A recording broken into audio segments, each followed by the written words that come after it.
Notification भेजना बेटा। Good evening everyone, good evening, good evening. कैसे हैं आप सब लोग? विष्णु कह रहे हैं मैम क्लास कितने बजे स्टार्ट होगी? क्लास हो चुकी है बेटा। Okay Vishnu good evening. Notes कह रहे हैं राहुल बेटा नोट्स डल गए, आप जाकर चेक कीजिए।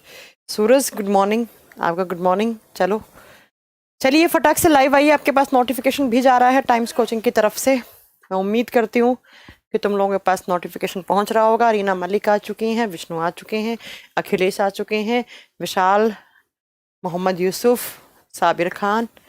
चलो Reena Malik, fine ma'am, how are you? Reena अभी तो छोड़ के गई हूँ मैं तुम्हें, है अभी तो तुम पढ़ रही थी मेरे साथ। चलो स्टार्ट करें फिर।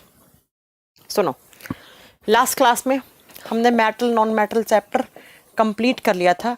फॉस्फोरस के बारे में नहीं पढ़ाया था। थोड़ा सा एक बच्चे का मैसेज आया था कि मैम धातु और अधातु में आपने फॉस्फोरस छोड़ दिया। अगर मैं बात करती हूँ बेटा फॉस्फोरस की, तो फॉस्फोरस थोड़ा सा पढ़ा देते हैं, फिर हम आज एक नया चैप्टर स्टार्ट करेंगे। कौन सा? Atomic structure. आज हम एक नया एटॉमिक स्ट्रक्चर पढ़ेंगे हम। एटॉमिक स्ट्रक्चर में इसलिए पढ़ा रही हूँ, कार्बन एंड इट्स कंपाउंड मैंने छोड़ दिया है। पहले एटॉमिक स्ट्रक्चर पढ़ेंगे, उसके बाद कार्बन एंड इट्स कंपाउंड पढ़ेंगे, ठीक है। मेटल नॉन मेटल की जब हम बात करते हैं तो उसमें एक नॉन मेटल में फॉस्फोरस पी, आप लिख सकते हो। फॉस्फोरस को मुझे बताना था, उसके बाद हम नया चैप्टर स्टार्ट करते हैं। फॉस्फोरस सबसे पहले आपको पता होना चाहिए फॉस्फोरस होता क्या है, मेटल है या नॉन मेटल है। फॉस्फोरस एक नॉन मेटल है, इसका सिंबल पी होता है। और ये क्या है? ये एक नॉन मेटल है, एक अधातु है। Phosphorus is a non metal, यह एक अधातु है। अब फॉस्फोरस से जो क्वेश्चन आता है वो सिर्फ फॉस्फोरस के टाइप से आता है, सिर्फ और सिर्फ फॉस्फोरस से टाइप से आता है। अगर पूछे हमारे बॉडी में फॉस्फोरस कहाँ होता है, तो आप बताइएगा हमारे बॉडी में हमारी बोन्स, हड्डियां किसकी बनी हुई होती हैं? हड्डियां कैल्शियम कार्बोनेट और कैल्शियम फॉस्फेट की बनी हुई होती हैं। ऐसे ही हमारी मसल्स में भी होता है ये हमारी मांसपेशियों में भी होता है। तो अगर आपसे क्वेश्चन पूछ ले कि फॉस्फोरस हमारे बॉडी में कहाँ होता है, तो आप क्या बताओगे? फॉस्फोरस में, रीना कह रही है मैम नॉन मेटल में ऑक्सीजन। देखो ऑक्सीजन हो गया, नाइट्रोजन हो गया, हाइड्रोजन हो गया, कार्बन डाइऑक्साइड, कार्बन मोनोऑक्साइड और नोबल गैसेस। नोबल गैसेस मैंने इसलिए नहीं करवाई क्योंकि आप लोगों को याद होगा पीरियोडिक टेबल में मैंने नोबल गैसेस सारी करवा दी हैं। Helium, neon, argon, krypton, xenon, radon, oganesson, वहां सब करवाई थी, सबके यूजेस भी करवाए थे। ये सब नॉन मेटल में आता है, ठीक है। जब मैं फॉस्फोरस की बात करती हूँ तो ये हमारी हड्डियों में और हमारी मांसपेशियों में होता है। नेक्स्ट, यहां पर फॉस्फोरस के सिर्फ टाइप से क्वेश्चन बनता है। जो फॉस्फोरस है ना बेटा, वो 3 टाइप का होता है। कौन कौन सा? पहला आता है रेड फॉस्फोरस, एक नंबर पे आता है लाल फॉस्फोरस, रेड पी। चलो पूरा लिख देती हूं मैं। लाल फॉस्फोरस एक नंबर पे लिखेंगे आप बेटा, लाल फॉस्फोरस, ठीक है। दूसरे पे कौन सा लिखेंगे? दूसरे पे आप लिखोगे बच्चा सल्फर। बेटा सल्फर में ना पॉलीमर वाले चैप्टर में करवाऊंगी क्योंकि सल्फर वहाँ काम में आता है ना। रबड़ जब करवाते हैं, रबड़ के साथ सल्फर को, रबड़ को सल्फर के साथ गर्म करते हैं, तो वहां पर जो कहाँ जहां पर भी यूज होगा वहां पर आ जाएगा सारा, तुम लोग टेंशन नहीं लो। तो लाल फॉस्फोरस। दूसरा आप बताओगे व्हाइट फॉस्फोरस, जिसके क्वेश्चन एग्जाम में बहुत बार आते हैं, सफेद फॉस्फोरस। और तीसरा होता है बच्चों ब्लैक फॉस्फोरस, काला फॉस्फोरस। ब्लैक पी लिख दिया, समझ जाना, ठीक है। ब्लैक पी मतलब काला फॉस्फोरस। जब हम फॉस्फोरस के प्रकार की बात करते हैं, या फॉस्फोरस के एलोट्रोप बोल सकते हो आप, ये फॉस्फोरस के एलोट्रोप में फॉस्फोरस के अपर रूप है। कौन कौन सा? Red phosphorus, white phosphorus, black phosphorus. ये जो सबसे पहला व्हाइट फॉस्फोरस है, इसके फॉर्मूला बहुत बार एग्जाम में आता है, इसे P4 कहा जाता है। एग्जाम में क्वेश्चन आता है कि व्हाइट फॉस्फोरस को हम और किस नाम से जानते हैं, सफेद फास्फोरस को, तो आप बताओगे P4 के नाम से जानते हैं, P4। दूसरा क्वेश्चन क्या आता है इनमें से?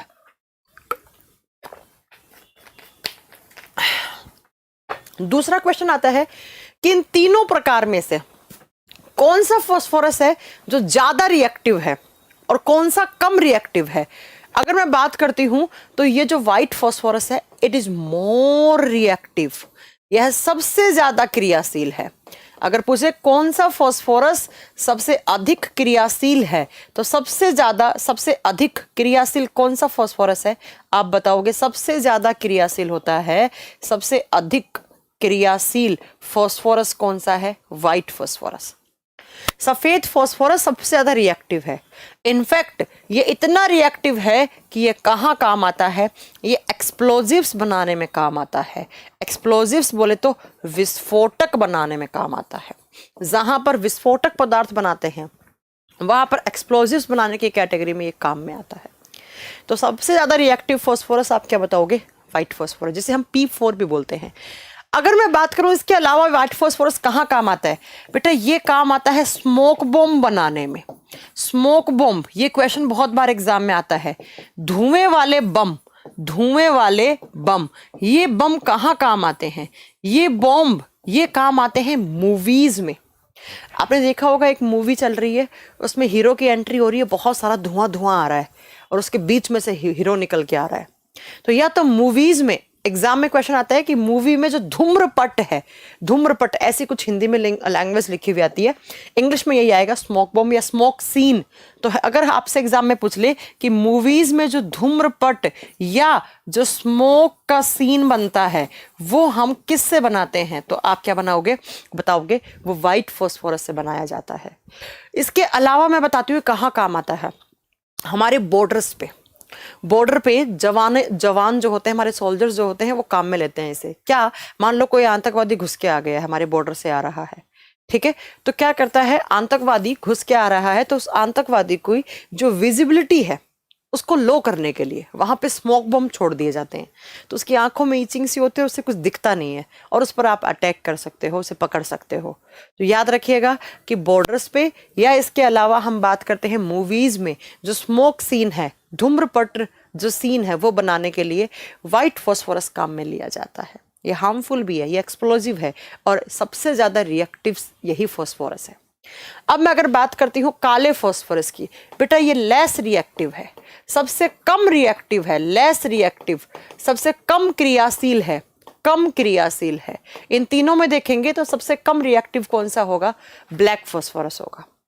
और ये जो है ये कहाँ काम आता है, बेटा इसका एक नाम और भी होता है, इसका अदर नेम, इस नाम से बड़ा फेमस है ये, इसका अन्य नाम क्या होता है, फॉस्फोरिन इसे कहा जाता है। इसका एक नाम और होता है, इसे कहा जाता है फॉस्फोरिन। ये आप नोट कर लेना कि इसे फॉस्फोरिन नाम से भी जाना जाता है। और ये बिहेव करता है एक सेमीकंडक्टर की तरह, ये अर्धचालक की तरह बिहेव करता है। तो ये सेमीकंडक्टर्स बनाने में काम आता है।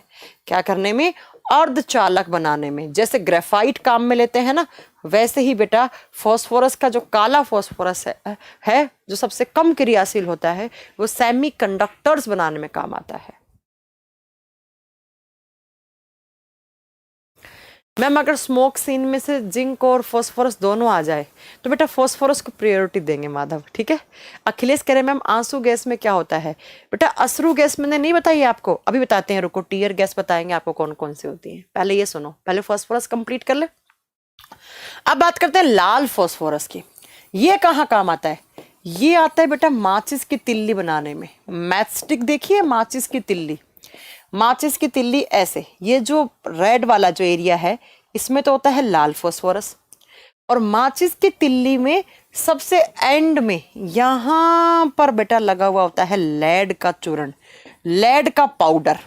एग्जाम में क्वेश्चन आता है ये, लेड का पाउडर, लेड का मतलब क्या होता है, सीसा, सीसा का चूर्ण लास्ट में लगा हुआ होता है यहां पर। तो मैचस्टिक, माचिस की तिल्ली बनाने में लाल फास्फोरस का काम में लिया जाता है, और किसके साथ, विद लेड पाउडर, जो लेड का पाउडर है उसके साथ। इसके अलावा मैं आपको बताती हूं यहां पर ये कहाँ काम आता है लाल फास्फोरस। आपने कभी पतंग उड़ाई है, पतंग आप किससे उड़ाते हो, मांझे से उड़ाते हो। मांझा बनाने के लिए भी लाल फास्फोरस को काम में लिया जाता है। कभी आपने देखा है कि मांझा कैसे बनता है, एक खंभा दूसरे खंभे के बीच में वो धागा बांध दिया जाता है, फिर लेड का पाउडर और लाल फास्फोरस से उसकी ऐसे पुताई सी की जाती है। ये इतना ज्यादा तीखा बन जाता है, तीखा मतलब वैसा तीखा नहीं, मतलब किसी इंसान की अगर गर्दन में लगा तो ये मांझा गर्दन काट देता है उसकी। और सबसे खतरनाक आता है चाइनीज मांझा, उसको तो काम में कभी ना ले। तो एग्जाम में अगर क्वेश्चन आ जाए कि फास्फोरस के एलोट्रोप्स कौन कौन से हैं, 3 हैं बेटा। सबसे ज्यादा रिएक्टिव पूछे व्हाइट फास्फोरस, एक्सप्लोजिव हो सकता है वो। इसके अलावा मांझा बनाने में, या आप बताओगे मांझे के अलावा अगर आपसे पूछ ले मांझा क्या होता है, नहीं समझ में आया आपको नितिन? पतंग नहीं उड़ाई कभी? हाँ, पतंग उड़ाते हैं तो जिस धागे से उड़ाते हैं उसे मांझा ही तो बोलते हैं हम, है ना। तो मांझा बनाने में, इसलिए मांझा, मांझे को क्या कैसे बना, कभी आपने देखा नहीं होगा मांझा कैसे बनता है। गुन्नी मीना बेटा हिंदी का पीडीएफ डाल दिया है, आप एक बार लॉग आउट करके लॉग इन करो, आपको दिख जाएगा हिंदी का पीडीएफ डाल दिया है बेटा। तो मांझा बनाने में बस ये फास्फोरस से 4-5 क्वेश्चन आते हैं। देखो क्या क्या, कि मोर रिएक्टिव कौन सा है, लेस रिएक्टिव कौन सा है, कौन सा सेमीकंडक्टर की तरह काम करता है, कौन सा स्मोक बॉम्ब या एक्सप्लोजिव बनाने में काम आता है, कौन सा फास्फोरस है जो मैचस्टिक बनाने में काम आता है। बस ये समझ में आ। अब एक बच्चा कह रहा है मैम टीयर गैस बता दो। चलो हम बात करते हैं टीयर गैसेस की। टीयर गैस का मतलब होता है अश्रु गैस। अश्रु गैस का मतलब होता है पुलिस वाले आंसू के गोले छोड़ते हैं जब कभी धारा 144 लगती है तब, है ना। हरीश कह रहे हैं पतंग उड़ाते समय हमने बनाया है मांझा। हाँ तो मांझा कैसे बनता है बेटा? हमने कभी देखा नहीं। हम बचपन में पता हम लोग कैसे बनाते थे, बल्ब के कांच को तोड़ के, बल्ब के कांच वाले से इसको पीस के एकदम, हम नहीं बनाया बचपन में। मैम प्रीवियस वीडियो नहीं दिख रहा है, क्यों? कल क्लास हुई नहीं थी बेटा। अगर 24 तारीख की बात करें तो 24 को क्लास नहीं हुई थी, आज क्लास है बेटा, कल क्लास नहीं हुई थी 24 को। हाँ जी, और आपकी होली की छुट्टियां सुन लो जिसने नहीं सुनी है, 27, 28, 29, 30 4 दिन आपकी कोई क्लास नहीं होगी बेटा। लेकिन मैं कल ही नहीं लूँगी, मैं कल से क्लास नहीं लूँगी आपकी, वो इसलिए क्योंकि मुझे घर जाना है कल, इसलिए कल मैं क्लास नहीं ले पाऊंगी। अब मैं आपको सीधा मिलूंगी 31 तारीख को, क्योंकि मैं होली पे घर जा रही हूँ। अनिकेत कोई बात नहीं बेटा, आप आ जाओ, सुन लो, ऐसा कुछ नहीं पढ़ाया, बस फास्फोरस पढ़ाया, लेट हो गए तो कोई बात नहीं, ठीक है बेटा। 27, 28, 29, 30 को कुछ टीचर्स हैं जो क्लासेस कंटिन्यू रखेंगे, जो नहीं जा रहे हैं होली पे, लेकिन मैं तो बहुत दिनों से घर नहीं गई, तो मुझे घर जाना पड़ेगा और मैं कल निकल जाऊंगी। कल की मेरी ट्रेन है, और क्योंकि उसके बाद ट्रेन कैंसिल हो रही है शायद, तो मुझे कल निकलना होगा, तो मैं कल चली जाऊंगी, ठीक है। तो मैं कल से क्लास नहीं लूंगी, अब मैं डायरेक्ट 31 को क्लास लूंगी आपकी, है ना। चलिए आइए, टीयर गैस के बारे में बात कर रहा है एक बच्चा। ये होली वैकेशन है, इसको लिख लेना, होली की छुट्टियां हैं ये, बाद में मत कहना बताया नहीं। जब मैं टीयर गैस की बात करती हूँ तो पुलिस वाले आंसू का गोला छोड़ते हैं जब धारा 144 लगती है, लोगों को वहां से हटाने के लिए। ग्रुप डी का एग्जाम कब तक होगा, नितिन कुमार कह रहे हैं। बेटा अभी नहीं है ग्रुप डी का एग्जाम, आप थोड़ा सा पढ़ो, आपके पास टाइम है अभी। जब मैंने बात की है टीयर गैस की तो कौन कौन सी होती है, सुनिएगा। पहला आता है एक क्लोरोपिक्रिन, क्लोरोपिक्रिन, इसे भी हम टीयर गैस बोलते हैं। दूसरा होता है एसिटोफेनॉन, ये सब क्या है आपकी टीयर गैस है, एसिटोफेनॉन, एसिटोफिनॉन। तीसरी आती है प्यारे बच्चों alpha chloro acetophenone, alpha chloro acetophenone. और 4 नंबर पे आता है phenacyl chloride, phenacyl chloride, phenacyl chloride. ये सारी की सारी क्या होती हैं, टीयर गैसेस। सबसे ज्यादा जो ऑप्शन में मिलता है वो यही मिलता है, एसिटोफेनॉन एंड क्लोरोपिक्रिन। अब आपके ऑप्शन पर डिपेंड करता है वो। हम ग्लास की बोतल को पीस के मांझा बनाते थे। अच्छा राजू, मैथ्स का क्लास बेटा वो सर जानते हैं, मुझे नहीं पता, मैथ्स वाले सर। ऑफिशियली 4 दिन की छुट्टी है, उसके बाद जैसे इसको जितने दिन की लेनी है उस हिसाब से वो छुट्टी ले रहा है, कोई बात नहीं, कोई घर नहीं जा रहा है तो वो नहीं लेगा। हो गया, समझ में आ गई होगी बात इतनी आपको। तो ये चारों टीयर गैस हैं जिस बच्चे ने मुझसे पूछी है। लाफिंग गैस आपको पता ही है, नाइट्रस ऑक्साइड होती है। पुलिस वाले सबसे ज्यादा इसे काम में लेते हैं, पुलिस वाले जो आंसू के गोले होते हैं ना वो इसको। एक तो ये हमारी आंखों को कम नुकसान पहुंचाएगी और सस्ती भी आती है ये इन चारों में से, इसलिए पुलिस वाले इसे काम में लेते हैं। तो जब कभी आपको टीयर गैस पूछेगा तो वहां पे क्लोरोपिक्रिन ऑप्शन में होगा ही होगा, मेनली यही मिलता है। अगर ये नहीं होगा तो ये ऑप्शन में होगा, ये 2 नहीं होते हैं, बहुत रेयरली होते हैं। ठीक है बच्चा, जिसने पूछा मैंने बता दिया है टीयर गैस। अब ये आपका मेटल नॉन मेटल चैप्टर खत्म हो गया। कुछ पॉइंट्स हैं जो हम बाद में बात करेंगे, अभी नहीं। ठीक है, अब हम आज से एक नया चैप्टर स्टार्ट कर रहे हैं जो 4-5 क्लास में खत्म होगा, एटॉमिक स्ट्रक्चर। कौन सा चैप्टर? एटॉमिक स्ट्रक्चर, जिसे हम क्या बोलते हैं? परमाणु संरचना। एटॉमिक स्ट्रक्चर पढ़ेंगे, एटॉमिक स्ट्रक्चर के बाद हम कंप्लीट करेंगे कार्बन एंड इट्स कंपाउंड, और उसके बाद मैं आपको पढ़ाऊंगी पानी वाला चैप्टर, और उसके बाद एसिड बेस वाला चैप्टर, फिर कुछ केमिकल रिएक्शन बताऊंगी। थोड़ा सा बचा हुआ है अभी। आप सबको होली की शुभकामनाएं नितिन, आपको भी बेटा। देखिए, एटॉमिक स्ट्रक्चर की जब बात करते हैं, यहां पर मैंने आपको एक दिन बताया था कि मैं आपको एटॉमिक मास याद करना सिखाऊंगी 20 तक का। मैं आपको एटॉमिक इलेक्ट्रॉन प्रोटॉन न्यूट्रॉन निकालना सिखाऊंगी, इलेक्ट्रॉनिक कॉन्फ़िगरेशन लिखना सिखाऊंगी, अगर तुम लोगों को याद हो तो। वो धीरे धीरे करके वो सारी चीजें आप यहाँ पढ़ने वाले हैं। एटॉमिक स्ट्रक्चर में हम बात करते हैं तो किसकी स्ट्रक्चर, ध्यान से सुनना। बहुत सारी चीजें हैं जो बहुत हल्की लगेंगी आपको कि हम 7वीं क्लास से पढ़ते आ रहे हैं, लेकिन धीरे धीरे धीरे मैं वो सारी चीजें आपको सिखा दूंगी। इलेक्ट्रॉन कैसे निकालते हैं, प्रोटॉन कैसे निकालते हैं, न्यूट्रॉन कैसे निकालते हैं, एटॉमिक मास कैसे याद करना है, एटॉमिक नंबर कैसे याद करना है। उसके बाद मैं आपको बताऊंगी यहाँ पे आइसो इलेक्ट्रॉन क्या होते हैं, उसके बाद आइसो बार क्या होते हैं, है ना। ये सारी चीजें हम आज पढ़ने वाले हैं। ठीक है बेटा, चलिए आइए एटॉमिक स्ट्रक्चर की बात करते हैं। तो किसकी स्ट्रक्चर? एटॉमिक मतलब एटम, एटम की स्ट्रक्चर। जब मैं एटम के बारे में बात करती हूं तो एटम क्या होता है? इस धरती पर जितनी भी नॉन लिविंग चीजें हैं वो सब किससे मिलकर बनी हुई है? एटम से। अगर मैं इस बोर्ड की, इस मार्कर की, इस एसी की, इस कैमरे की, इस टीवी की, इस माइक की, सबकी बात करती हूँ, ये सब किससे मिलकर बने हुए? एटम से मिलकर बने हुए। अगर मैं इस मार्कर के इतने से हिस्से की बात करूं तो इस मार्कर का जो इतना सा हिस्सा है, इस इतने से हिस्से के अंदर भी बेटा अरबों खरबों एटम्स हैं, अरबों खरबों परमाणु से भरा पड़ा है। क्या आपका? आप बताओगे मार्कर। तो मैंने कहा कि जितनी भी इस ब्रह्मांड की सारी चीजें हैं जो नॉन लिविंग हैं, लिविंग में कौन आते हैं? हम लोग। तो हम लोगों में क्या है? सेल है, कोशिका है सबसे छोटा। लेकिन अगर नॉन लिविंग निर्जीव चीजों की बातें करते हैं तो उन सब में सबसे छोटी इकाई क्या है? तो आप बताओगे बेटा एटम। अगर मैं बात करती हूँ एटम क्या होता है, तो smallest part of universe that can not divided further. अगर मैं बात करती हूँ एटम क्या होता है, तो आप लिखोगे smallest part of universe that can not divided further. ब्रह्मांड का सबसे छोटा भाग, ब्रह्मांड का सबसे छोटा भाग जिसे और आगे विभाजित नहीं किया जा सकता, जिसे और आगे विभाजित नहीं किया जा सकता। कहने का मतलब इस मार्कर का वो सबसे छोटा हिस्सा जिसे आप और आगे डिवाइड नहीं कर सकते, उसे हम बोलते हैं एटम। एटम वो सबसे छोटा पार्ट है इस मार्कर का, इस बोर्ड का, जिसे और आगे आप डिवाइड नहीं कर सकते। और इस मार्कर के एक छोटे से हिस्से के अंदर अरबों खरबों बिलियंस में क्या है? एटम है। लेकिन आपको नहीं दिख रहे हैं एटम। लेकिन ये मार्कर किससे मिलकर बना हुआ है? एटम से, परमाणुओं से मिलकर बना हुआ होता है।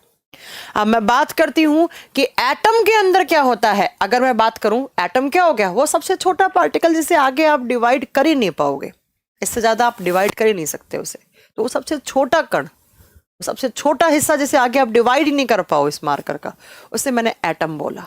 जैसे मेरे बॉडी में क्या सबसे छोटा हिस्सा? सेल। सेल से छोटा कुछ नहीं है बेटा। सेल से बड़े बहुत सारे हैं। जैसे सेल से बड़ा टिश्यू, टिश्यू से बड़े ऑर्गन, ऑर्गन से पूरा ऑर्गन सिस्टम बनता है, पूरे ऑर्गन सिस्टम से बॉडी बनता है। ऐसे इस मार्कर का जो बॉडी है वो किससे बना हुआ है? एटम से मिलकर बना हुआ होता है। अब एटम को हम रिप्रेजेंट कैसे करते हैं? तो आप जानते होंगे किसी भी एटम के सेंटर में हम क्या रखते हैं? किसी भी एटम के सेंटर में उसका न्यूक्लियस होता है। एटम का जो बीचों बीच का हिस्सा होता है उसे हम बोलते हैं न्यूक्लियस, या इसी को नाम दिया जाता है न्यूक्लियॉन्स, या इसी को ही हम न्यूक्लियॉन्स बोलते हैं। हिंदी में से नाभिक बोलते हैं। किसी भी एटम के सेंटर में उसके बीचों बीच जो उसका मास है, जो उसका द्रव्यमान है, वो वहीं पर सेंटर होता है और उसी को न्यूक्लियस या न्यूक्लियॉन कहा जाता है। और इस न्यूक्लियन में कौन होते हैं? तो एटम के दो सब एटॉमिक पार्टिकल, एक प्रोटॉन और दूसरा न्यूट्रॉन। किसी भी परमाणु के अंदर जो नाभिक है उस नाभिक में प्रोटॉन और न्यूट्रॉन प्रेजेंट होते हैं, और ये जो बाहर वाला भाग है, इस बाहर वाले भाग में कौन होते हैं?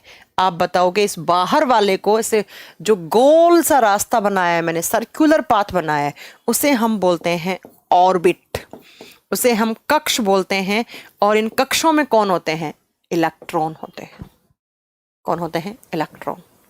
ऐसे आप किसी भी एटम को रिप्रेजेंट करते हो। तो एटम के तीन सब एटॉमिक पार्टिकल होते हैं। कौन कौन से? Electron, proton, neutron. इलेक्ट्रॉन की बात करती हूं तो वो बाहरी कक्षाओं में, बाहरी कक्ष ऑर्बिट में प्रेजेंट होते हैं। और जब मैं प्रोटॉन न्यूट्रॉन की बात करती हूं तो प्रोटॉन और न्यूट्रॉन मिलकर किसी भी एटम का क्या बनाते हैं? न्यूक्लियस, या किसी भी एटम का न्यूक्लियॉन्स, नाभिक बनाते हैं। ये तीन सब एटॉमिक पार्टिकल हैं। किसके? आप बताओगे। एटम के।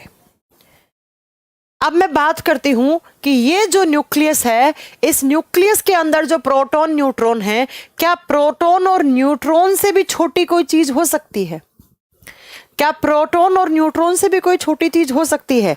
तो आप बताओगे यस। अगर मैं बात करती हूं प्रोटॉन और न्यूट्रॉन से छोटा भी कोई कण हो सकता है क्या?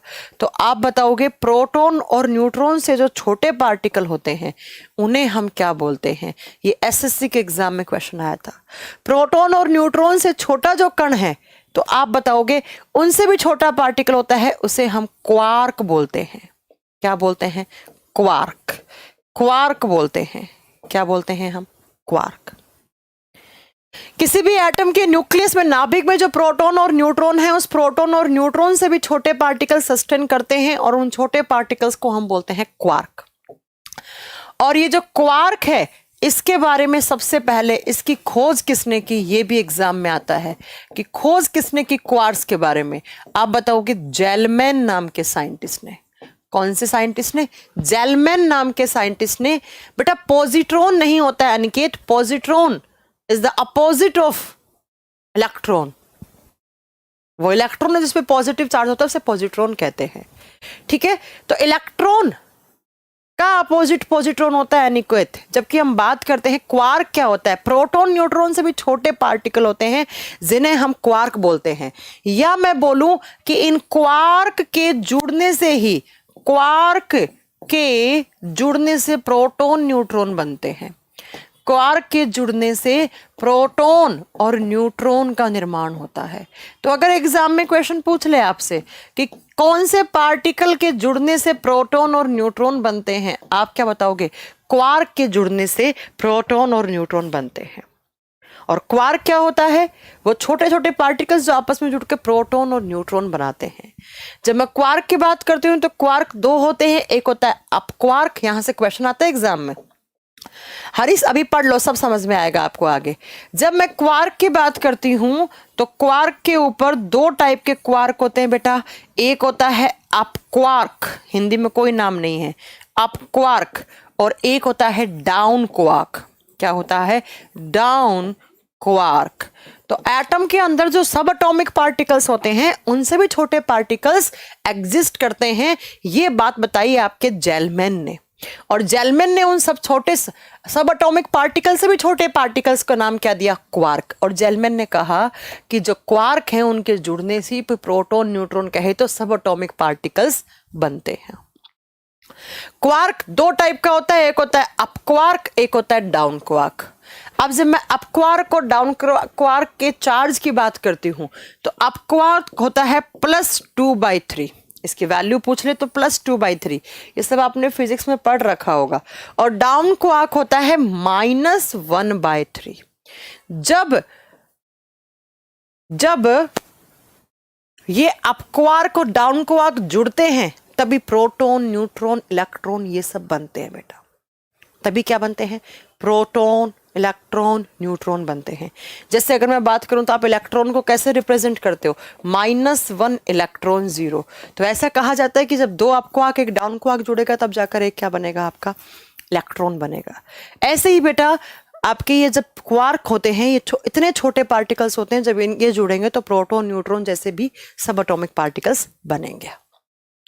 अब ये तो बात होगी बेटा, क्या मैंने क्या बताया कि एटम इस ब्रह्मांड का सबसे छोटा पार्टिकल है जिसे आगे डिवाइड नहीं कर पाओगे, वो इतना छोटा है वो आगे डिवाइड हो ही नहीं सकता। और एटम के 3 सब एटॉमिक पार्टिकल होते हैं, proton, electron, neutron. Proton neutron कहाँ रहता है?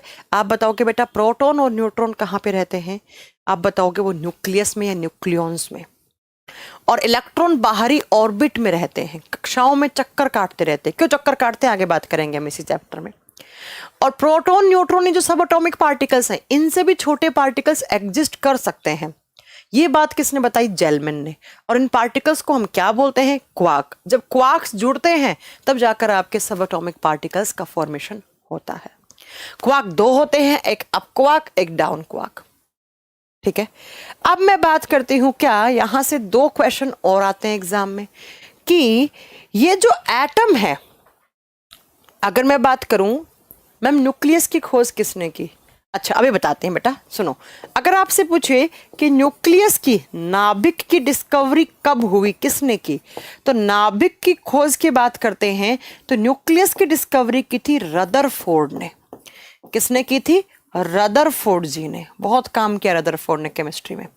रदरफोर्ड जी ने की थी। और किस एक्सपेरिमेंट से की थी? इन्होंने एक एक्सपेरिमेंट किया था जिसे बोलते हैं alpha particle scattering experiment. Alpha particle scattering experiment Hindi में कहा जाता है इसे अल्फा प्रकीर्णन अनुप्रयोग। इसके अंदर क्या किया था? तो एक गोल्ड का फॉइल लिया था, एक अल्फा एमीटर लगाया था। अगर तुम लोगों को नहीं आता तो आगे पढ़ाऊंगी मैं ये मॉडल आपको, तब आपको पता लगेगा कि क्या किया था। कि एक यहाँ पर ऐसा एमीटर लगाया जिससे अल्फा पार्टिकल निकल रहे हैं बहुत सारे, यहाँ गोल्ड का फॉइल लगाया तो ये अल्फा पार्टिकल्स की इसके ऊपर बम्बार्डमेंट करवाई। कुछ थे जो यहाँ से चले गए, कुछ यहाँ से, हजारों में से एक पार्टिकल वापस आ गया। क्यों? क्योंकि यहाँ पर क्या था बेटा? न्यूक्लियस था। तो यहाँ से न्यूक्लियस की डिस्कवरी हुई थी। और बताया कि इस न्यूक्लियस के चारों तरफ इलेक्ट्रॉन ऐसे एक सर्कुलर पाथ में चक्कर काटते रहते हैं। तो अगर आपसे पूछ ले कि न्यूक्लियस की खोज किसने की, तो आप क्या बताओगे? रदरफोर्ड वो साइंटिस्ट हैं जिन्होंने अल्फा पार्टिकल स्कैटरिंग एक्सपेरिमेंट करके क्या करा था? न्यूक्लियस की खोज की थी। ठीक है बेटा, जिसने भी पूछा है मैंने बता दिया है। अब मैं बात करती हूँ 2 चीजों की। दोनों पॉइंट मेरे ध्यान से सुनना। एक एग्जाम में क्वेश्चन आता है कि जो आपका एटम है उसका साइज ऑफ एटम, अगर पूछे कि साइज ऑफ एटम, जो परमाणु है उसका साइज, उसका आकार, परमाणु का आकार किस ऑर्डर का होता है? परमाणु का आकार, साइज ऑफ एटम किस आकार का, किस ऑर्डर का होता है? पूरे के पूरे अगर इस एटम के साइज की बात करते हो तो ये किस ऑर्डर का होता है? ये होता है 10⁻⁻10 मीटर के ऑर्डर का। अगर पूछे एटम की साइज या एटम की रेडियस पूछे आपसे, एटॉमिक रेडियस, जैसे आप साइज ऑफ एटम बोलोगे, किस ऑर्डर की होती है? 10⁻⁻10 मीटर। या मैं बोल सकती हूं 10⁻⁻10 मीटर को मैं क्या बोल सकती हूं बेटा? एंगस्ट्रॉम। 1 एंगस्ट्रॉम 1 एंगस्ट्रॉम के इक्वल की होती है, मतलब इसके साइज की होती है।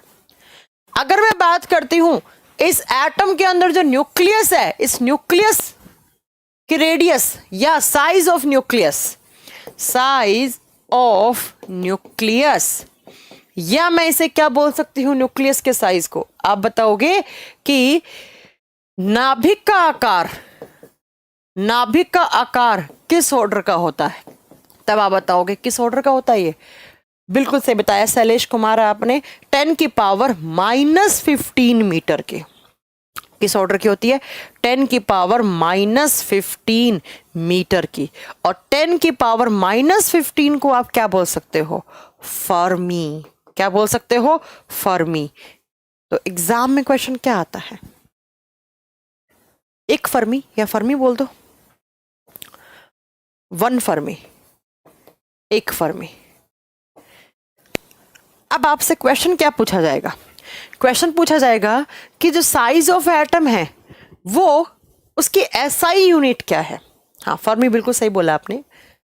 अगर आपसे पूछ ले इन दोनों की एसआई यूनिट क्या, यहां से एसआई यूनिट ही पूछी जाती है बेटा, इन दोनों की एसआई यूनिट पूछेगा। किस किस की एसआई यूनिट? पहले आपसे पूछेगा कि एटॉमिक साइज की एसआई यूनिट क्या है। एटॉमिक साइज का मतलब क्या है? परमाणु के आकार की। एटॉमिक साइज का एसआई यूनिट क्या है? एसआई इकाई क्या है? परमाणु आकार की, परमाणु आकार की आपसे पूछेगा एसआई यूनिट। तो एटम का साइज किस ऑर्डर का है बेटा? 10⁻⁻10 का। तो मतलब इसकी एसआई यूनिट क्या बन सकती है? एंगस्ट्रॉम। तो इसकी क्या बनेगी एसआई यूनिट? एंगस्ट्रॉम। नेक्स्ट, अगर आपसे पूछ ले किसकी एसआई यूनिट, आपसे पूछ ले साइज ऑफ न्यूक्लियस, मतलब न्यूक्लियस साइज की, न्यूक्लियस साइज, नाभिक आकार की पूछ ले आपसे, नाभिक आकार की पूछ ले क्या एसआई यूनिट, तो साइज ऑफ न्यूक्लियस किस ऑर्डर का है? फर्मी। तो इसकी एसआई यूनिट क्या बनेगी बेटा? आप बताओगे। इसकी एसआई यूनिट बनेगी फर्मी। फर्मी। ये एग्जाम में क्वेश्चन आते हैं यहां से। एटॉमिक न्यूक्लियस, न्यूक्लियस साइज एक ही बात है बेटा। एटॉमिक रेडियस या एटॉमिक रेडियस, एटॉमिक साइज एक बात है, और एटॉमिक न्यूक्लियस और न्यूक्लियस साइज एक बात है। ठीक है, आप बेटा जो बोल रहे हो ना प्रियंक, आप भी सेम बात बोल रहे हो। साइज, न्यूक्लियस साइज को मैं एटॉमिक न्यूक्लियस साइज को मैं एटॉमिक न्यूक्लियस भी बोल देती हूं। इसी को दूसरा आपको वो कंफ्यूज करने के लिए ऐसे शब्द देता है, इसी को मैं एटॉमिक न्यूक्लियस भी बोल सकती हूं। इसी को बोला जाता है एटॉमिक न्यूक्लियस। तो ये बेटा किसकी किसकी ऐसा यूनिट है? एटॉमिक साइज की। न्यूक्लियस साइज की पूछे तो फर्मी है। क्या पूछे? न्यूक्लियस साइज की पूछे तो क्या है बेटा? आप बताओगे फर्मी है। हाँ, बिल्कुल सही बोला शैलेश कुमार ने। अब मेरी बात को, अगली बात को आप सुनिए जरा ध्यान से। ये एक एटम है, ये एक एटम है। इस एटम के बीचों बीच क्या है? न्यूक्लियस। न्यूक्लियस में क्या है? न्यूट्रॉन प्रोटॉन है। ये जो न्यूक्लियस है, इस न्यूक्लियस के अंदर जो न्यूट्रॉन प्रोटॉन है, इन न्यूट्रॉन प्रोटॉन के बीच में जो फोर्सेस लगते हैं उन्हें हम कौन से फोर्सेस बोलते हैं? इन न्यूट्रॉन और प्रोटॉन के बीच में जो फोर्स लगते हैं, जो बल लगते हैं, उन्हें हम बोलते हैं न्यूक्लियर फोर्स। उन्हें हम क्या बोलते हैं? Nuclear force. और आपने फिजिक्स में पढ़ा होगा, nuclear forces are strongest forces. सबसे ज्यादा स्ट्रॉन्ग फोर्स की बात करें, सबसे मजबूत बल कौन से होते हैं? जो न्यूक्लियस के अंदर लगते हैं। और न्यूक्लियस के अंदर कौन से लगते हैं? न्यूक्लियर फोर्सेस लगते हैं। और यहां पर जो न्यूक्लियस में एनर्जी होती है, यहां पर न्यूट्रॉन प्रोटॉन के पास जो एनर्जी है, उस एनर्जी को हम क्या बोलते हैं? न्यूक्लियर एनर्जी बोलते हैं। यहां पर जो एनर्जी है उसे हम क्या बोलते हैं? न्यूक्लियर एनर्जी, जिसे हम बोलते हैं नाभिकीय ऊर्जा। क्या बोलते हैं हम? नाभिकीय ऊर्जा। नाभिकीय ऊर्जा। और ये नाभिकीय ऊर्जा कहां काम आती है बच्चों? न्यूक्लियर रिएक्टर में पढ़ते हो आप। न्यूक्लियर रिएक्टर में, जहां न्यूक्लियर रिएक्शंस होती हैं, न्यूक्लियर फिजन फ्यूजन होता है, वहां पर आप न्यूक्लियर एनर्जी की बात करते हो। यहां कोई बात नहीं करनी है आपको न्यूक्लियर एनर्जी की। समझ गए मेरी बात? मैंने क्या बताया? मैंने कहा एटम, एटम के 3 सब एटॉमिक पार्टिकल, उन सब एटॉमिक पार्टिकल से भी छोटे पार्टिकल सस्टेन कर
हाँ, टाइम ही नहीं मिलता बिल्कुल।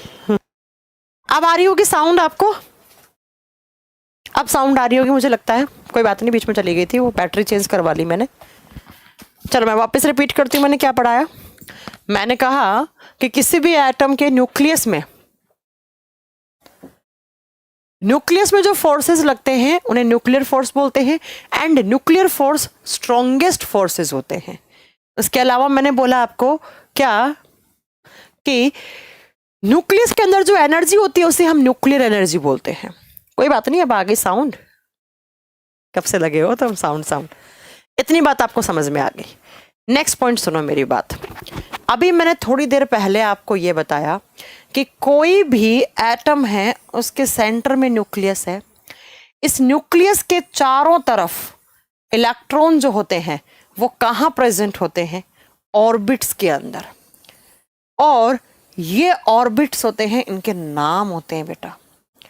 ये क्या बना रही हूं मैं, ये बनाया मैंने, एक एटम को मैंने रिप्रेजेंट किया है। कैसे करेंगे, ये किसी भी एटम का न्यूक्लियस है, नाभिक है, जैसे न्यूक्लियस या न्यूक्लियॉन्स बोलते हैं, और ये जो बाहर मैंने गोल गोल पथ बनाए हैं ना, सर्कुलर पाथ, इन्हें हम बोलते हैं ऑर्बिट। और इन ऑर्बिट के नाम होते हैं बेटा, कक्षाओं का नाम देते हैं इन कक्षाओं को। जो न्यूक्लियस के पास होती है उसे के बोलते हैं, फिर के के बाद एल आता है, उसके बाद एम आता है, उसके बाद एन आता है, उसके बाद पी आता है, ऐसे आगे आगे चलते रहते हैं। तो K L M N O P ये सब क्या है, ये ऑर्बिट है, ये कक्षाएं हैं, ये कक्ष हैं। तो किसी भी एटम को हम रिप्रेजेंट करते हैं दो चीजों से, एक तो उसके अंदर न्यूक्लियस में न्यूट्रॉन प्रोटॉन, और बाहर वाले में ऑर्बिट्स में क्या होते हैं बेटा, इलेक्ट्रॉन होते हैं। अब ये डिपेंड कर रहा है कि किसके एटम को आपने रिप्रेजेंट किया है, उसका एटॉमिक नंबर कितना है, उसमें कितने नंबर ऑफ इलेक्ट्रॉन है।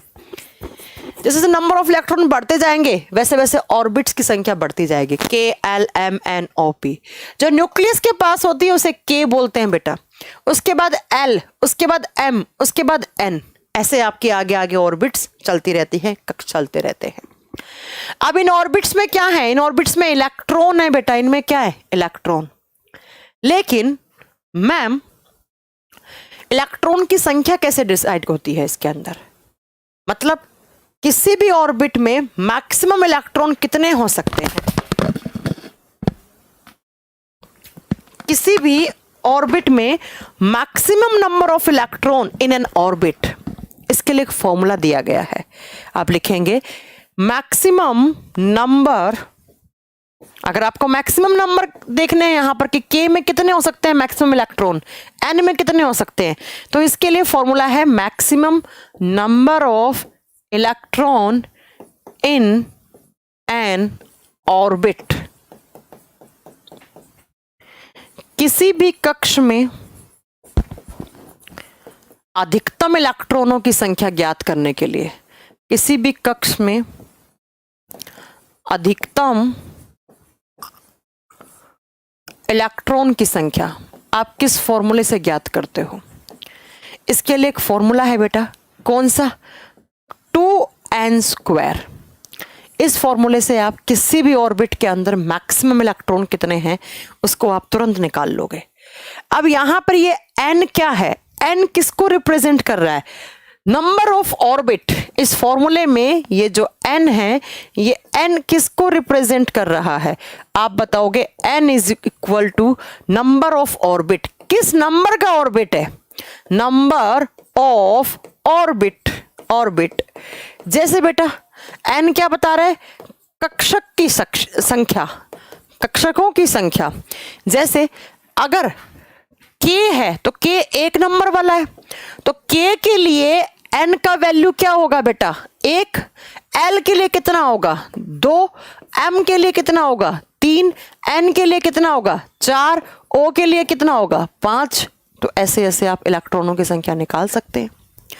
अब मुझे बताओ, अगर मुझे निकालना है कि k ऑर्बिट में मैक्सिमम इलेक्ट्रॉन कितने हैं, तो मैं क्या करूंगी, ये फॉर्मूला लगाऊंगी 2n², 2 इंटू n, n यहां पर क्या होगा 1 होगा क्योंकि k में निकाल रहे हो, तो 2 इंटू 1 का स्क्वायर कितना आएगा बेटा 2 आएगा। तो K के अंदर मैक्सिमम इलेक्ट्रॉनों की संख्या कितनी हो सकती है? 2। L में कितनी हो सकती है? 2 इंटू, अब क्या आएगा बेटा? 2, क्योंकि L के लिए N का वैल्यू कितना है? 2, तो 2 का स्क्वायर करेंगे यहां पर कितना आएगा? 8। अगर मैं M का निकालूंगी M, तो M में क्या होगा बेटा? 2 इंटू 3 कितना आना चाहिए? 18 आना चाहिए। 9 दूनी 18। ऐसे ही N का निकालो, क्या होगा? 2 इंटू 4, 4 का स्क्वायर कितना आ जाएगा बेटा? अब बताओगे 16 दूनी 32, तो 32 हो जाएगा यहां पर। तो ये मैक्सिमम नंबर ऑफ इलेक्ट्रॉन निकालने का फॉर्मूला होता है। आपको कोई भी ऑर्बिट दे दे, K दे दिया, तो K में मैक्सिमम इलेक्ट्रॉन कितने आ सकते हैं? 2। L में आप जब इलेक्ट्रॉन भरोगे तो बेटा सिर्फ आप 8 भरोगे, M में भरोगे तो 18 भरोगे, N में भरोगे तो 32 भरोगे। तो ये किसी भी ऑर्बिट में मैक्सिमम नंबर ऑफ इलेक्ट्रॉन निकालने के लिए हमारे पास फॉर्मूला है 2n², जहां पर n क्या है? नंबर ऑफ ऑर्बिट, उस कक्षक की संख्या है जिसमें आपको इलेक्ट्रॉन निकालने हैं। मेरी बात को समझ में आ रही है इतनी बात? अभी मैं बात करूंगी एसपीडीएफ। मुझे पता है बहुत सारे बच्चे कंफ्यूज रहते हैं एसपीडीएफ KLMN में, अभी बात करेंगे हम, ठीक है, सब बात करेंगे। अब मैंने कहा अगली बात क्या? अगली बात मैं बहुत बेसिक से पढ़ा रही हूँ, आप लोगों को सब समझ में आता है। मैंने आपको एक चीज पढ़ाई थी, एटॉमिक नंबर। तुम लोगों को याद है एटॉमिक नंबर, जिसे हम क्या बोलते हैं? परमाणु संख्या। और परमाणु संख्या को किससे डिनोट करते हैं? मैम आपने बताया था Z से। फटाक से बता दो एटॉमिक नंबर क्या होता है? आपने कहा था मैम किसी भी एटम के सेंटर में जितने नंबर ऑफ प्रोटॉन हैं, प्रोटॉन की संख्या ही क्या कहलाती है? उसकी क्या कहलाती है? उसकी आप बताओगे बेटा, एटॉमिक नंबर कहलाता है। लेकिन आज मैं आपको एक चीज और बता रही हूं यहां पर, एटॉमिक नंबर जिसे आप Z से डिनोट करते हो, ये किसी भी एटम के एटॉमिक नंबर, एटॉमिक मास सब बताना पड़ेगा मुझे, आइसो, इलेक्ट्रॉन सब बताना पड़ेगा, ठीक है। मैंने कहा कि एटॉमिक नंबर क्या होता है? किसी भी एटम का, जो एटम के अंदर जो न्यूक्लियस है, इस न्यूक्लियस के अंदर जितना भी नंबर ऑफ प्रोटॉन है उतना ही उसका क्या है? एटॉमिक नंबर है। लेकिन अगर ये एटम है न्यूट्रल, ये क्या है? न्यूट्रल है। न्यूट्रल का मतलब ये उदासीन है।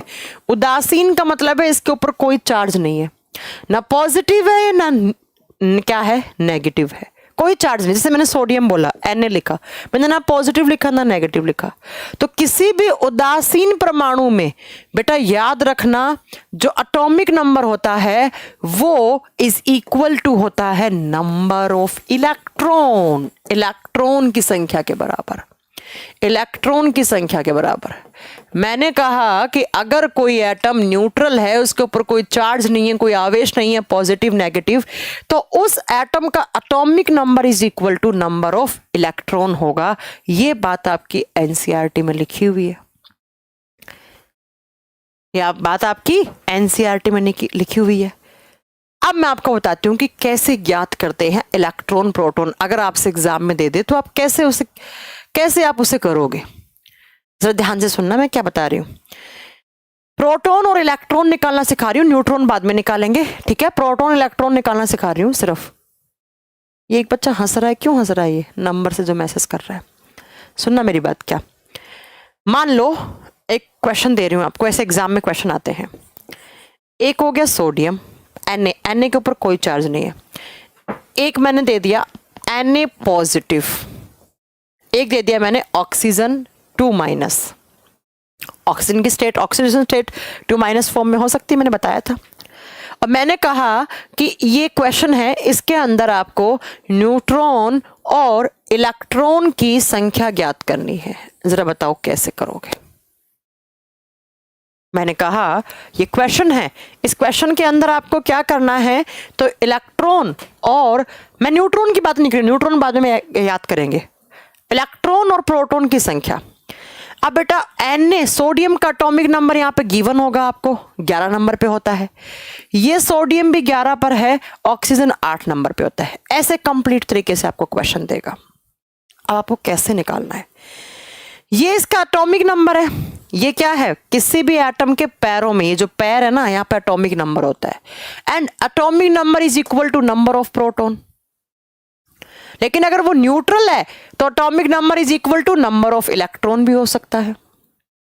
तो सोडियम के अंदर सबसे पहले प्रोटॉन बताओगे तो proton is equal to atomic number, इसका एटॉमिक नंबर कितना है 11, तो इसमें प्रोटॉन की संख्या भी कितनी होगी 11। यहां पर भी कितना होगा 11, क्योंकि यहां पर देखो ना number of proton is equal to atomic number 11 है, यहां कितना होगा 8 होगा। ठीक है, अब बात करते हैं हम इलेक्ट्रॉन की। इलेक्ट्रॉन कितने होंगे, मैंने कहा अगर वो एटम न्यूट्रल है तो नंबर ऑफ इलेक्ट्रॉन क्या होंगे बेटा, उस एटम के एटॉमिक नंबर के बराबर होंगे। ये इलेक्ट्रॉन एटॉमिक नंबर, इलेक्ट्रॉन की संख्या एटॉमिक नंबर के बराबर होगी। ये न्यूट्रल है, ने कोई चार्ज नहीं है इसके ऊपर, तो जो इसका एटॉमिक नंबर है वही क्या होगा बेटा, इसका इलेक्ट्रॉन का नंबर। तो एटॉमिक नंबर कितना है 11, इलेक्ट्रॉन भी कितने होंगे 11 हो गया।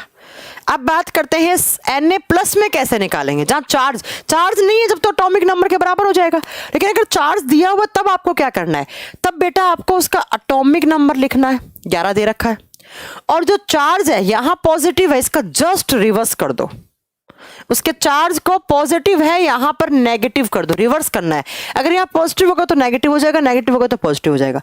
जितना चार्ज है उतना माइनस कर दो, एक चार्ज है उतना माइनस हो गया ये, तो यहां पर निकल के आ गया 10 क्या है इसके अंदर इलेक्ट्रॉन है। और यहां पर क्या करना है, इसके चार्ज, इसका एटॉमिक नंबर लिखो 8, और यहां पर चार्ज कितना है माइनस, तो यहां क्या होगा इस बार प्लस होगा, 2 माइनस है तो यहां पर 2 क्या होंगे प्लस। तो बताओ यहां पर इलेक्ट्रॉन की संख्या कितनी होगी 10। इसमें भी 10 इलेक्ट्रॉन, इसमें भी 10 इलेक्ट्रॉन, यहां 11। यहां 11 क्यों था, क्योंकि एटम क्या था बेटा न्यूट्रल था, उदासीन था। और ऐसे कोई दो एटम जिनमें इलेक्ट्रॉन की संख्या समान हो, मान लो यहां पर इलेक्ट्रॉन, यहां पर भी 10 था, Na+ में भी इलेक्ट्रॉन 10 हैं, ऑक्सीजन 2- में भी इलेक्ट्रॉन 10 हैं, तो इन्हें कहा जाता है, जहां पर इलेक्ट्रॉन सेम हो उन्हें कहा जाता है आइसो इलेक्ट्रॉन। तो ऐसे कोई दो इलेक्ट्रॉन जिसमें सम इलेक्ट्रॉनिक कहलाते हैं, जिसमें इलेक्ट्रॉन की संख्या क्या हो बराबर, तो ये दोनों क्या कहलाएंगे बेटा, ये आइसो इलेक्ट्रॉनिक कहलाएंगे, आइसो इलेक्ट्रॉनिक कहलाएंगे। एक परिभाषा आज आपने सुन ली। आइसो इलेक्ट्रॉनिक क्या होते हैं, ऐसे दो एटम, चाहे वो न्यूट्रल जो चार्ज वाले कोई भी हो, जिनमें इलेक्ट्रॉनों की संख्या क्या होती है बराबर होती है, उसे हम क्या बोलते हैं आइसो इलेक्ट्रॉनिक बोलते हैं।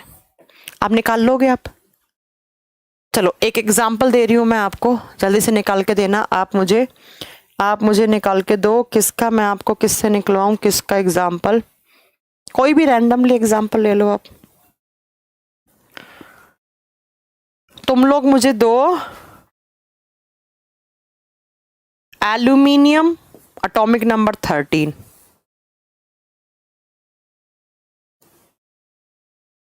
+3, ऊपर +3 है इसका चार्ज, इसमें मुझे प्रोटॉन और इलेक्ट्रॉन की संख्या बताना, जल्दी बताओ। शिवांश तिवारी बेटा है, चैप्टर वाइज ही PDF है, आप देखिए जाकर। हाँ जी जल्दी बताओ। एल्यूमिनियम की वैलेंसी है ऊपर +3, नीचे एटॉमिक नंबर मैंने 13 दिया है, इसके अंदर मुझे प्रोटॉन और इलेक्ट्रॉन की संख्या बताओ जल्दी से। प्रोटॉन और इलेक्ट्रॉन की संख्या बताओ मुझे जल्दी से। हाँ जी, उसके बाद छुट्टी कर दूंगी। नहीं बेटा, आपको मेल्टिंग पॉइंट और बॉइलिंग पॉइंट इतने सारों का ये नहीं याद करना है, मैं बताऊंगी आपको किस किस का याद करना है।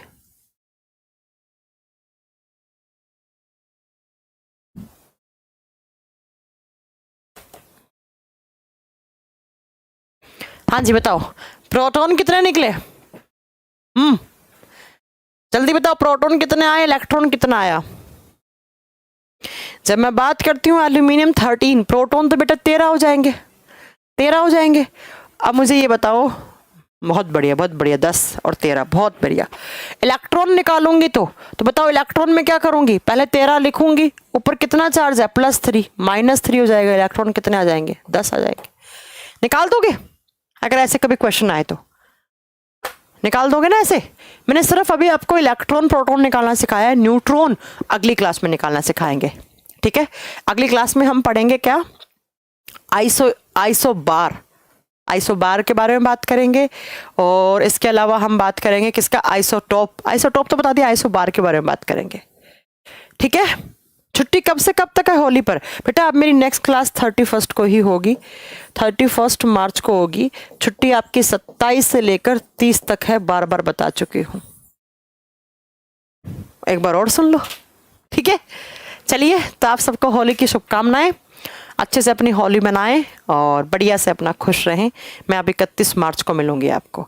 नोट्स में एक बार चेक कर लेती हूँ, अगर कोई नोट्स नहीं होगा तो वो आपको मैं अवेलेबल करवा दूंगी, आज नहीं तो कल सुबह तक सारे डल जाएंगे।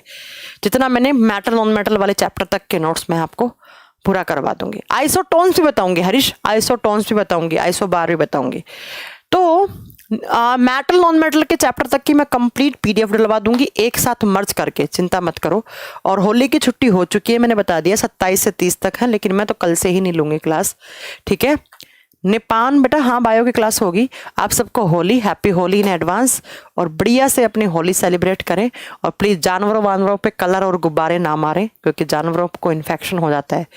ठीक है, जैसे कुत्ते वुत्ते, गली के कुत्तों पे बहुत सारे बच्चे पिचकारी चलाते हैं होली की, वो गलत है। ठीक है, चलिए, तो हैप्पी होली। पीडीएफ में डलवा दूंगी और पीछे का सारा बैठ के रिवाइज कर लें। इन 4-5 दिन में जो आपके पास छुट्टियां हैं ना, उसमें बढ़िया प्रैक्टिस करें।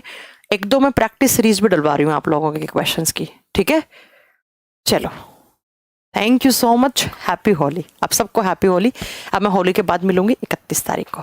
Thank you so much.